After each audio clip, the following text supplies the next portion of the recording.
السلام علیکم ورحمۃ اللہ وبرکاتہ۔ میرے عزیز بہنوں، کیا حال ہے؟ اللہ تعالیٰ سے امید ہے کہ اللہ تعالیٰ ہم سب کو ایمان کی بہترین حالت میں رکھے اور پکا سچا مسلمان بنائے، آمین یا رب العالمین۔ یہ چھوٹی سی ویڈیو میں نے بنائی ہے کیونکہ میری بہت سی بہنیں مجھ سے بار بار پوچھتی ہیں کہ میری کوالیفیکیشن کیا ہے، میں نے کیا پڑھا ہوا اور میں کیسے پڑھانے لگ گئی، بغیر پڑھے تو نہیں پڑھا رہی، کیونکہ آج کل اس فیلڈ میں بھی بہت زیادہ فراڈ ہو رہا ہے کہ انسان صرف ویوز کی خاطر، صرف مشہور ہونے کی خاطر بغیر علم کے پڑھانا شروع کر دیتا ہے، جس کی وجہ سے بہت سی غلطیاں ہو جاتی ہیں۔ تو میں نے سوچا میں آپ کو تھوڑا سا اپنا تعارف کروا دوں، اپنے اسناد آپ کے سامنے تھوڑی سی پیش کر دوں۔ یہ وہ اسناد ہیں جو میں نے حاصل کی تھیں، ادارے نے مجھے یوں سمجھنے کی زبردستی دی تھی۔ کچھ ایسے ادارے بھی ہیں جہاں سے میں نے تعلیم حاصل کی لیکن میں نے وہاں سے اسناد نہیں لی۔ مثلا جیسے تفاسیر میں نے مختلف پڑھی ہیں، ان تفاسیر کی میں نے کوئی سند نہیں لی۔ میں اس لیے نہیں لی، میں نے کہا مجھے تو علم حاصل کرنا ہے، کیونکہ اسلام میں طلب العلم فریضۃ علی کل مسلم۔ تو اس پوائنٹ آف ویو سے میں نے علم دین حاصل کرنا شروع کیا الحمدللہ، اور بچپن سے ہی اسلامی ماحول تھا ہمارے گھر کا، اور اللہ کا شکر ہے بچپن سے ہی دین کے ساتھ وابستہ رہی الحمدللہ ثم الحمدللہ۔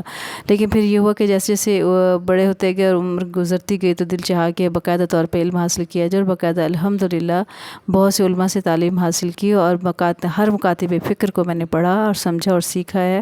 اور اس میں سے میں نے یہ محسوس کیا ہے کہ ہمیں فرقہ واریت سے ہٹ کے قرآن و سنت پر عمل کرنا چاہیے، اور قرآن و سنت کو ہی ماننا چاہیے، فرقہ واریت سے ہمیں باہر نکلنا چاہیے۔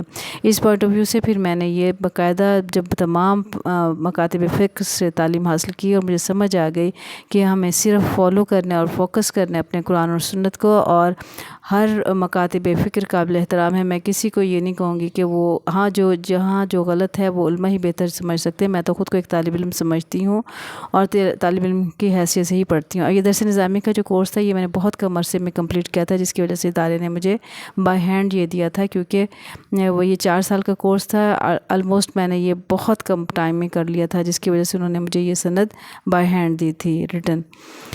باقی اسناد بھی اسی طرح سے اداروں نے ہمیں دی۔ تو میرا کہنے کا مقصد یہ ہے کہ ہمیں فرقہ واریت میں نہیں پڑھنا چاہیے، اس فرقہ واریت کو لے کے لڑنا جھگڑنا نہیں چاہیے، کسی کو نیچے دکھانے کی کوشش نہیں کرنی چاہیے۔ ہمیں صرف اپنی قبر کی، اپنی آخرت کی تیاری کرنی چاہیے، اور اس کے لیے ہمارے لیے بہترین سورس قرآن اور سنت ہے، اور اسی پہ ہمیں عمل کرنا چاہیے۔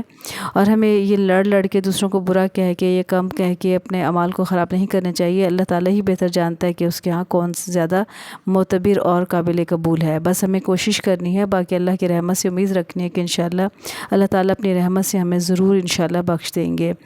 تو یہ میری عزیز بہنوں تھوڑی سی اسناد ہیں، جس میں سے بہت سی مسنگ ہیں، جس میں سے میں نے عرفان القرآن کا کورس کیا تھا، اس کی سند اس میں نہیں ہے۔ میں نے تفسیر مولانا مفتی محمد شفیع صاحب کی کمپلیٹ کی تھی، اس کی نہیں ہے۔ اور اس کے علاوہ کنز الایمان ہے، اور بہت سی تفاسیر ہیں، اور بہت سے کورسز ہیں جو الحمدللہ میں نے اسلامک کیے تھے۔ تو لیکن جو میرے پاس اسناد تھیں، جن بہنوں نے بار بار کہا ہے کہ اپنے اسناد دکھائیں، وہ تھوڑی بہت ہی میں نے شیئر کر دی ہیں آپ سے۔ تو میرا نہیں خیال کہ ان اسناد کو دیکھ کے آپ یہ سوچیں کہ ہم نے جو ہے نا ٹھیک ہے، آپ کو اتنا انداز ہو جانا چاہیے کہ میں نے باقاعدہ علم حاصل کیا، اور علم حاصل کرنے کے بعد آگے پڑھانے لگی ہوں، کیونکہ اللہ کا حکم ہے کہ علم حاصل کرو اور آگے بھی پڑھاؤ۔ الحمدللہ میں نے مسجد نبی میں قرآن پاک کو سنایا تھا، اور حرم میں بھی سنایا الحمدللہ۔ انہوں نے بھی کہا کہ الحمدللہ شوئے عربی مجھے کہتے تھے کہ آپ کا سٹائل ہے، الحمدللہ ثم الحمدللہ۔ اس کے بعد تجوید کی کلاسز لیں، اور تجوید کی بھی میں نے باقاعدہ مدارس میں جا کے پریکٹس کی اور اس کو سیکھا، اور اس کی بھی میرے پاس سند نہیں ہے۔ اور اس کے بعد مختلف علماء سے بھی پڑھا۔ تو مقصد یہ ہے کہ ہمیں علم حاصل کرتے رہنا چاہیے، اور ایز اے طالب علم زندگی ہمیں گزارنی چاہیے، اور علم سیکھنا اور آگے سکھانا چاہیے، یہی ہماری زندگی کا مقصد ہونا چاہیے۔